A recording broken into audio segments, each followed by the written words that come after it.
তোমরা তাদেরকে অনুসরণ করো যারা নাকি নাফরমান বেঈমান মুশরিক কাফের ইহুদি নাসারা, যারা আমার আল্লাহকে গালি দেয়, যারা আমার রাসূলকে গালি দেয়, যারা আমার আল্লাহর কোরআনকে যারা অপমান অবনত করে, আমার রাসূলের সুন্নাহ হাদিসকে অপমান অবনত করে।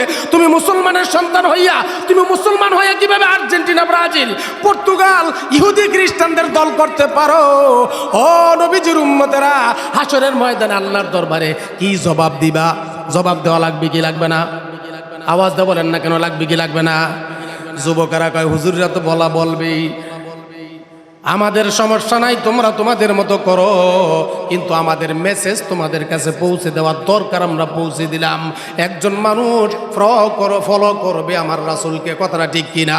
আমার চুল কিভাবে কাটবো, আমার পোশাক পরিচ্ছদ কিভাবে পরবো, আমি হাঁটা চলা কিভাবে করব, আমি মানুষের সাথে কিভাবে কথা বলবো, মানুষের রাস্তা দিয়ে হাঁটার সময় ডান সাইডে হাঁটবো না বাম সাইডে হাঁটবো, এই সুন্নতগুলো আমরা অনুসরণ করব আমার রাসূলের কাছ থেকে, কথাটা ঠিক কিনা?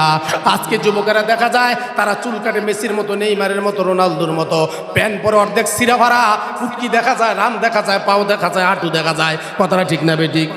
কথা কয় না? নিজের টাকা দিয়ে কিনা প্যান্ট, সেরা ভরা প্যান্ট কিনে, ওই যে তাদের মতো করে তারা প্যান্ট শার্ট পড়ালেখা করে এবং চুল কাটে ডিজাইন কইরা, দাড়ি কাটে ডিজাইন করে, নাউজুবিল্লাহ বলেন। দাড়িটা হচ্ছে রাসূলের সুন্নাহ, অথচ দেখা যায় দাড়িকে এমন ভাবে কাটে, হালকা হালকা ছোট ছোট করে রাইখা দাড়ির মধ্যে আবার র‍্যাক দেয় দুনো সাইডে দিয়া, নাউজুবিল্লাহ বলেন। ওই যে সেলুনের মধ্যে যেই ডিজাইনগুলা, সেই ডিজাইনগুলা দেখা যুবকেরা কাটে, ইয়ং বয়সের ভাইয়েরা কাটে। আমরা বলতে চাই এগুলা আল্লাহ রাসূলের সুন্নাহ নাকি ইহুদিদের অনুসরণ? কোনটা? তুমি যে ইহুদিদের অনুসরণ করলা, তাহলে তোমার অবস্থানটা কি হবে স্পষ্ট জানা রাখো। স্পষ্ট একটা তাবিঈর ঘটনা জানো? মোবাইলটা দাও। একটা তাবিঈর ঘটনা। উনি ছিলেন মদিনা শরীফের ইমাম, একজন খুব ভালো আমলওয়ালা ইমাম। এলাকার মহল্লার ইমাম থাকে না, কথা বলে না, থাকে না, কথাটা খুব গুরুত্ব দিয়ে শুনবেন। মদিনা বা মক্কার একজন ইমাম, মহল্লার ইমাম বা ভালো আলেম, সে ইমামতি করছে। দূর দেশের আরেকটা লোক, ইয়ামেন বা মিশরের একজন বেগানা মহিলা, কিন্তু সে নামাজ রোজা কম করত। সে তেমন একটা আমলের দিকে ধাবিত ছিল না। আলেম ওলামা ইমামদের প্রতি তার একটা ধারস্থ ছিল, ভালো ধারণা ছিল। কিন্তু ইমাম সাহেব, পৃথিবীর সব ইমাম যে একবারে ভালো তাও আমরা বলবো না, কথাটা ঠিক কিনা? কিন্তু বেশিরভাগ ভালো। কি আওয়াজ দা বলেন? বেশিরভাগ ভালো। কারণ চাউলের মধ্যে কিছু চিটা থাকে, থাকে কি থাকে না? ধানের মধ্যে চিটা থাকে কি থাকে না? সব জায়গার মধ্যে কিছু কিছু ভালোর সাথে কিছু খারাপ থাকবে, এটাই স্বাভাবিক। এই জন্য সব ইমাম সাহেবদেরকে ঢালাও ভাবে আপনি বলবেন, আপনি নামাজ পড়েন না, রোজা রাখেন না, খান বিড়ি টান দিয়ে দুমাসায় রাখো, আরে হা হুনছি হুজুরকেও কাহিনী, ঠিক না বেটি? কম বক্ত নালায়ক বলার সাথে বলার আগে হিসাব করে বইল, মুখ পয়সা যাবে, মুখ পয়সা যাবে তোমাদের। ওলামায়ে কেরাম আল্লাহ রাসূলের পক্ষ থেকে এই মিম্বরটাতে বসে, এটা রাসূল বসতেন এই মিম্বরে। তোমার কোটিপতি কোনো নেতাই সেই চেয়ারে বসতে পারবে না। প্রধানমন্ত্রী তারেক রহমান এই চেয়ারে বসার ক্ষমতা নাই। সে দেশ চালাইতে পারবে, এই মিম্বরে বসতে পারবে না, কথাটা ঠিক কিনা? কথাটা কয় না। এই মসজিদের ইমাম সাহেবের যোগ্যতা আল্লাহ দিয়েছেন এই চেয়ারে বসার জন্য। তারেক রহমান মন্ত্রী, এমপি, মারুফ সাহেব, ডক্টর খন্দকার, মোশাররফ আসলে এই মসজিদের ইমামের পিছনে দাঁড়ায় নামাজ পড়তে হবে। তাকে ইমামতির যোগ্যতা আল্লাহ দেন নাই, তাকে দেশ পরিচালনা করার জন্য, এলাকার রাষ্ট্রীয় ক্ষমতার জন্য দিয়েছেন। এটা ঠিক আছে, কথাটা ঠিক কিনা? এই চেয়ারটা নবীদের পক্ষ থেকে আসছে। মিম্বরটা সাধারণ জিনিস না।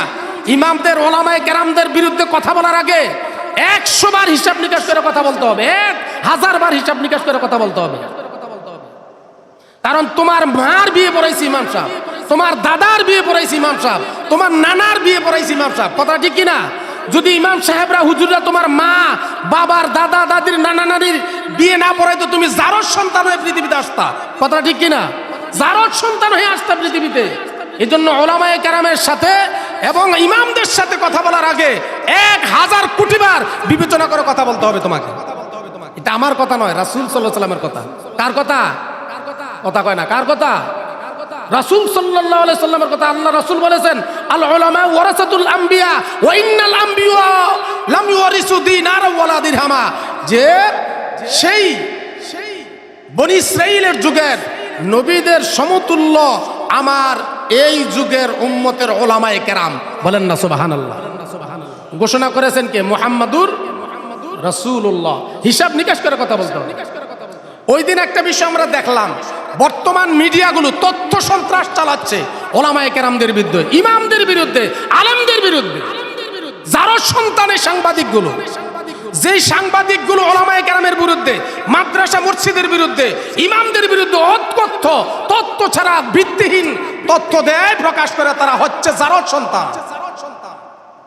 আল্লাহ রাসূল বলেছেন, হযরত ইমাম আবু হানিফা রাহমাতুল্লাহ বলেছেন, আমাদের এই যে নাকি আমরা যে আবু হানিফা রাহমাতুল্লাহ আলাইহির যেই মাজার অনুসরণ করি, সেই ইমাম আবু হানিফা রাহমাতুল্লাহ আলাইহি বলেছেন, যারা নাকি জারদ সন্তান তারাই আলেমদের বিরুদ্ধে কথা বলতে পারে, জারদ সন্তান ব্যতীত কেউ আলেমদের বিরুদ্ধে কথা বলতে পারে না। একজন ইমামউদ্দিন নামে দর্শন করেছে, নাম কি তার? কথা বলেন। এই 2-3 দিনের ঘটনা। নাম তার ইমামউদ্দিন, দর্শন করেছে সাধারণ পাবলিক। পেজে দিয়ে দিছি কি জানেন? ইমাম সাহেব দর্শন করছে। নাউজুবিল্লাহ বলেন। আচ্ছা, ইমামউদ্দিন আর ইমাম দুটোরা কি এক হইল? তার নাম ইমামউদ্দিন, আর সাংবাদিকরা ঘোষণা করে দিয়েছে কি ইমাম সাহেব দর্শন করছে। আচ্ছা, একটা সুস্থ মস্তিষ্কের লোক এই কথাটা বলতে পারে? একজন ইমাম তো হচ্ছে মানুষের শরীয়তের ইমাম, নেতা। কথাটা ঠিক কিনা? তাদের পিছনে মানুষ একটা দা করে, বলে হুজুর ইমামরা কি একবারে ফেরেশতা? না, ইমামরা মানুষ, ভুল তো হবেই। আর ভুল হলে ভুলের সমাধা আছে। আর সব ইমামরা ভুল করে না, এটা আমরা ভালো করে জানি। কিছু কিছু ইমাম ভুল করবে, কারণ সব মানুষের মধ্যে যেমন সব মানুষই খারাপ না, ভালো মানুষও আছে। সব ওলামায়ে কেরামদের মধ্যে সবাই একবারে দুর্দ এমন না, খারাপও কিছু আছে। কারণ শয়তান তো আপনাদের চেয়ে বেশি আমাদের পিছনে লাগিয়ে রয়েছে। কথাটা ঠিক কিনা? কারণ আমরা ইমামদেরকে দিয়ে, ওলামায়ে কেরামদেরকে যদি খুঁটোখাটো 2-1টা কাম করান যায়, তাহলে তথ্য সন্ত্রাস, মিডিয়া, রাজনৈতিক ব্যক্তিত্ব, আওয়ামী লীগ বলেন, বিএনপি বলেন, তারা আরো সুযোগ পায় ওলামায়ে কেরামদেরকে বলতে। কথাটা ঠিক কিনা? তারা যে সারা রাত্র মদ লইয়া, নারী লইয়া, ল্যাংটা মহিলা লইয়া ফেরা থাকে, এইটা আর কেহ দেখে না। কথাটা ঠিক না বেটি? ইমাম সাহেব একটু হইলে এটা মনে করেন পুরা গরম, বাজার গরম থাকে, মার্কেট গরম থাকে। এই জন্য আল্লাহ রাসূল সাল্লাল্লাহু আলাইহি ওয়াসাল্লাম বলেছেন যে অনুসরণ করব কাকে? আল্লাহকে, আল্লাহ রাসূলকে। কিন্তু তুমি অনুসরণ করো কাফের মুশরিক বেঈমানদেরকে। আমাদের দেশে বর্তমানে এই অবস্থাটাই চলছে। আমরা ইসলামের বিপক্ষে যত ঘটনা ঘটে, এটা আমরা তেমন একটা সাপোর্ট করি না, আওয়াজ দেই না, খোঁজখবর লই না। কিন্তু ইসলামের পক্ষের লোকেরা যদি কিছু একটা ভুল করে ফেলে, তাহলে এটাকে বিশাল আকার হেডলাইন দিয়া প্রচার করা আরম্ভ করি। জঙ্গি নাম দিতে বেশি সময় লাগে না। ওই দিন ওলামায়ে কেরামদের কিছু লোক জিম, একটা রুমের মধ্যে জিম করার জন্য, মার্শাল ল বা নিজের শরীরকে চর্চা করার জন্য জিম করে, ওই জায়গা থেকে 4-5 জনটা দৈরান না কয় কি জঙ্গি দৈরা আনছি। নাউজুবিল্লাহ কোন? ওলামায়ে কেরাম মানুষ তো জিম করতে পারে, তার শরীর চর্চা করতে পারে না? সবাই যদি করতে পারে, সব যুবকরা যদি করতে পারে, তো ওলামায়ে কেরামের যুবকরা করতে পারবে না কেন? তাদের কি স্বাধীনতা নাই? তাদের কি শরীর চর্চা দরকার নাই? হ্যাঁ, তো তাদেরকে তুমি দৈরান না কেবো জঙ্গি, এদিকে একটা কথা হইল? এদিকে মুসলমানের কাজ মিথ্যা তহমত দিয়া, একটা মিথ্যা কথার জন্য 7,000 বছর জাহান্নামে জ্বলতে হবে। হাদিস শুনে নাও, কয় হাজার বছর? 7,000 বছর জাহান্নামে জ্বলতে হবে একটা মিথ্যা কথার জন্য। আর তুমি একটা জাতিকে ধ্বংস করে দিচ্ছ একটা মিথ্যা কথা বইলা। কথা ঠিক কিনা? ইমামদের, ওলামায়ে কেরামদের, আলেমদের, পুরা জাতিটাকে তুমি কলঙ্ক বানিয়ে দিচ্ছ একটা মিথ্যা কথা বইলা। তাহলে তুমি কয় হাজার বছর জাহান্নামে জ্বলবা? দুনিয়ার জমিনে তুমি তোমার হয়তোবা লিখুনি দিয়া, কথা দিয়া, বলে প্রকাশ করে হয়তোবা মানুষের সামনে তুমি খারাপ বানাইতে পারবা, সে যদি আসলেই প্রকৃতপক্ষে খারাপ না হয়, আল্লাহর কাছে খারাপ বানানো সম্ভব হবে? কথা বলা সম্ভব হবে? কোনোদিন সম্ভব হবে না। এজন্য আমরা হিসাব নিকাশ করে আমাদেরকে কথা বলতে হবে। এজন্য আমরা যাকে অনুসরণ করব, অনুসরণটা হতে হবে ক্লিয়ার, অনুসরণটা হতে হবে আল্লাহ আল্লাহ রাসূলের জন্য। মেসি, নেইমার, রোনালদো এগুলো সব ইহুদি খ্রিস্টান কালচার। আমার আল্লাহকে গালি দেয়, রাসূলকে গালি দেয়। ইসরায়েলের পক্ষ নিয়েছে সেই আর্জেন্টিনা, মুসলমানের সন্তান। আর্জেন্টিনা করো কেমনে তুমি? ওই দিন আর্জেন্টিনা মিশর খেলা হয়েছে, মুসলমানের সন্তানেরা আর্জেন্টিনার পক্ষে গেছে বেশিরভাগ। কথা ঠিক কিনা? মুসলিম দেশের পক্ষে অনেকেই যায় নাই। আমার কথা হলো মুসলিম দেশ দিকে কি হয়েছে? খেলা দেখা হারাম, কুল্লু লাইমুন হারামুন, সমস্ত হারজিত খেলা হারাম। সে এখন মুসলিম রাষ্ট্র খেলুক আর বাংলাদেশের রাষ্ট্র খেলুক। কথাটা ঠিক কিনা? আমি কাহারও পক্ষে না, কারণ এই পর্যন্ত একটা খেলাও দেখি নাই, এই পর্যন্ত কোনো একটা খেলাও দেখি নাই। আমি কি আপনাদের মতো কি আমার মন মস্তিষ্ক মেজাজ আমার কি নাই খেলা দেখার মতো? কথা কয় না। অনেক হুজুররা খেলা দেখে না, আমরা তো দেখি নাই। কেন দেখি নাই? আল্লাহর বিধান রাসূলের মানতে গিয়ে খেলা দেখতে পারি না। কারণ এগুলো সব ইহুদি খ্রিস্টান নাসারা, এগুলো সব আল্লাহ বিরোধী, বেঈমান, মুশরিক, কাফের। ফিলিস্তিনকে ধ্বংস করে দিয়েছে ইসরায়েল, তাদের পক্ষ নিছে সেই আর্জেন্টিনা। আমরা কখনো মুসলমানদের বিরুদ্ধে যারা কথা বলে, মুসলমানদের বিরুদ্ধে যারা যুদ্ধ করবে, মুসলমানদেরকে যারা কষ্ট দেবে, আমরা তাদের পক্ষ হয়ে কোনোদিন খেলা দেখতে পারি না। এটা মুসলমান সন্তান পারে না। আল্লাহর বিধান, রাসূলের সুন্নাহ, আদেশ মানতে গেলে আমরা খেলা দেখতে পারি না, যার কারণে খেলা দেখি না, দেখিও না কোনো প্রকারই না। টিভিতে বলেন, ইয়েতে বলেন, মোবাইলে বলেন, কোথাও না। কারণ তাহলে কি আমাদের দিনগুলো যায় না? কথা কয় না, যায় না। অথচ বৃষ্টির মধ্যে ওই দিন ফজর নামাজ পড়াইতে আসবো। ব্রাজিল যেদিন হারছে আর কি, বুঝেন না? ব্রাজিল হারছে না একদিন, ফজর নামাজ পড়ে তাইতে সময় যুবকের সিরিয়াল। আমি আর প্রশ্ন করি নাই, বুঝতে পারছি যেই কোনো খেলা দেখে আসছে। কারণ এই টাইমে যুবকদেরকে এত দলে দলে দেখা সম্ভব না। এই শয়তান নামক খেলাই যুবকদেরকে সজাগ রাখছে। কথাটা ঠিক কিনা? পরে সকালবেলা শুনি ব্রাজিল নামক বেঈমান শেষ, বিদায় নিছে। কথাটা ঠিক কিনা? ওই দিন আর্জেন্টিনা নামক বিদায় নিতে লইছিল। ওই আর্জেন্টিনার অনেক মুসলমান দলের মুসলমানেরা নাকি কানতে কানতে যান শেষ। ঠিক না বেটি? আর্জেন্টিনার সমর্থকরাও মুসলমান, তারাও কান্দে। ব্রাজিলের সমর্থকরাও কান্দে। কারণ বুঝলাম না কেন কানছে। কান্দার মানিটা কি? আল্লাহর জন্য কোনোদিন এক ফোঁটা চোখের পানি ফেলাইছো? রাসূলের জন্য কোনোদিন এক ফোঁটা চোখের পানি ফেলাইছো? তুমি যে এই বেঈমান ইহুদি খ্রিস্টানদের জন্য চোখের পানি ফেলাইছো, এইটার জন্য আল্লাহর দরবারে তোমাকে হিসাব নিকাশ দিতে হবে। কথাটা ঠিক কিনা? কোনোদিন কি তুমি জাহান্নামের ভয়ে চোখের পানি ফেলাইছো? আল্লাহর কাছে ক্ষমা চাইছো, তওবা করছো, ইস্তেগফার করছো নিজের ভুলের জন্য, চোখের পানি ফেলাইয়া কাঁদছো? ঢাকা বিশ্ববিদ্যালয়ের টিসির ওই ইয়ের মধ্যে দেখলাম মহিলা পুরুষ একসাথে, যুবকেরা যুবতীরা একসাথে খেলা দেখতেছে। যখন ব্রাজিল হাইরা গেছে, আরে মেয়েরা কান্দাকাটি, আর যুবকেরা দইরা মোছা টোসা দিছে, আছে গাল শৈল্য মুছতাছে, কি আদর করতেছে। নাউজুবিল্লাহ বলে, কথা কয় না। ঠিক না বেটি? আরেক মেয়ের ভিতরে তাকানোই তো কবিরা গোনা, জানার গোনা। আর তুমি তাকে উপযুক্ত একটা মেয়ে, উপযুক্ত একটা ছেলে একসাথে দইরা তাকে মুছতাছো, নিচে ফোঁচা দিতাছো, এটা জায়েজ না নাজায়েজ? সম্পূর্ণ নাজায়েজ। আপনি সমাজে যখন ক্লিয়ার কথাগুলো বলা আরম্ভ করবেন, সবচেয়ে ক্লিয়ার কথাগুলো বলার কারণে আপনি অনেকের কাছে চোখের কাটা হয়ে যাবেন। এইটাই আল্লাহ রাসূলের সুন্নাহ। এটা কি? কথা বলেন, এটা কি? আল্লাহ রাসূলের সুন্নাহ। সঠিক কথা বলার কারণে বাঁকা চোখে যারা আপনার দিকে তাকাবে, আপনার ঈমান বৃদ্ধি পাবে। সুবহানাল্লাহ বলেন। আমরা বলি না এমন না যে আপনি খেলা দেখেন না, আমরা বলবো আপনি খেলা দেখেন।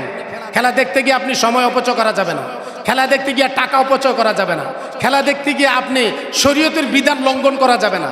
এই তিনটা বিষয়কে ফলো করে আপনি খেলা দেখেন। কয়টা বিষয়? আওয়াজ দেবেন, কয়টা বিষয়? 1 নাম্বার সময় অপচয় করা যাবে না, 2 নম্বর অর্থ অপচয় করা যাবে না, 3 নাম্বার শরীয়ত বিরোধী কোনো কার্যক্রম এই খেলার মধ্যে থাকা যাবে না। আপনারা বুঝছেন না? 3টা বিষয় যদি আপনার এই খেলার মধ্যে না থাকে, তাহলে আপনি খেলা দেখতে পারবেন, খেলতে পারবেন। তাহলে এই ফুটবল খেলাটার মধ্যে 3টা আছে নাকি নাই? নাই, একটাও নাই। সময় অপচয় হয়, টাকা অপচয় হয়, এবং শরীয়তের বিরুদ্ধে। এক নাম্বার, মুসলমানদের কাপড় পরিধান নিয়ম হলো এই কোমরের উপর থেকে, নাভির উপর থেকে হাঁটুর নিচ পর্যন্ত। কথাটা ঠিক কিনা? আর ফুটবল খেলে শর্ট ফেল ফিন্দা। কথা ঠিক না বেটি? ফরস্তর কইছে কি হয় নাই? সম্পূর্ণ হারাম, সব দিক দিয়ে হারাম। যেই যুবকেরা, যেই ইয়ং বয়সের ভাইরা, যেই মনে করেন মুরব্বীরা, যেই মহিলারা, যেই মেয়েরা, যেই হুজুরেরা, যে আলেমেরা এই খেলা দেখলো, তারা শয়তানকে সমর্থন করলো, আল্লাহ রাসূলের বিরুদ্ধে দিকে যাইয়া তার ইহুদি খ্রিস্টানদেরকে সমর্থন করলো। এই জন্য আল্লাহর কাছে জবাব দিয়ে জাহান্নামে যাইতে হবে। কথা ঠিক না বেটি? এখন সে যেই পর্যায়ের লোক, এই জন্য আমরা অনুসরণ করব কাকে? আমি যেই কথাটা বলছিলাম, আমাকে অনুসরণ করতে হবে আল্লাহ রাসূল সাল্লাল্লাহু আলাইহি ওয়াসাল্লামকে। কিন্তু আজকে আমরা অনুসরণ করি ইহুদি খ্রিস্টান নাসারাদেরকে। না, আমাকে ফিরে আসতে হবে আল্লাহর দিকে, রাসূলের দিকে, যার শাফায়াত নিয়ে আমি আখিরাতের ময়দানে মুক্তি পাবো, যিনি আমাকে জাহান্নাম থেকে মুক্ত করে জান্নাতে নেবেন। তার দিকে না নিয়ে যে আমাকে জাহান্নামে নিয়ে যাবে, আমি কি তার পক্ষে যাব? তাহলে নেইমার, মেসি, ইহুদি খ্রিস্টান, রোনালদো, তারা তো আমাকে জাহান্নামের দিকে নিয়ে যাচ্ছে, আর রাসূল তো আমাকে জান্নাতে নিয়ে যাওয়ার জন্য ডাকছে এবং চেষ্টা করতেছেন। তাহলে আমাকে যাইতে হবে কার দিকে? আল্লাহ রাসূল সাল্লাল্লাহু আলাইহি ওয়াসাল্লামের দিকে। এই জন্য ভাই ও দুস্থ বুজুর্গ মুসলমান, হাতে হাত জোর করে বলবো, কারণ সময় থাকতে নিজেকে তৈরি করেন এবং সময় থাকতে ফিরে আসেন আল্লাহর দিকে, আল্লাহ রাসূলের দিকে। আমরা যা করছি মনের চাহিদা না, মনটা হবে না। মনের চাহিদা অনুযায়ী সব কাজ করা যাবে না, কাজ করতে হবে আল্লাহ রাসূলের দিকে খেয়াল করে। কথাটা ঠিক কিনা? আল্লাহ রাসূলকে অনুকরণ করে আল্লাহ পাক রব্বুল আলামিন আমাদেরকে মৃত্যুর আগে বুঝে শুনে কাজ করে যাওয়ার, আমল করে যাওয়ার তৌফিক দিকে আমরা সকলে বলে আমিন। ওয়া আখিরু দাওয়ানা আলহামদুলিল্লাহি রাব্বিল আলামিন। আলহামদুলিল্লাহ, প্রত্যেক জুমার আলোচনার পরে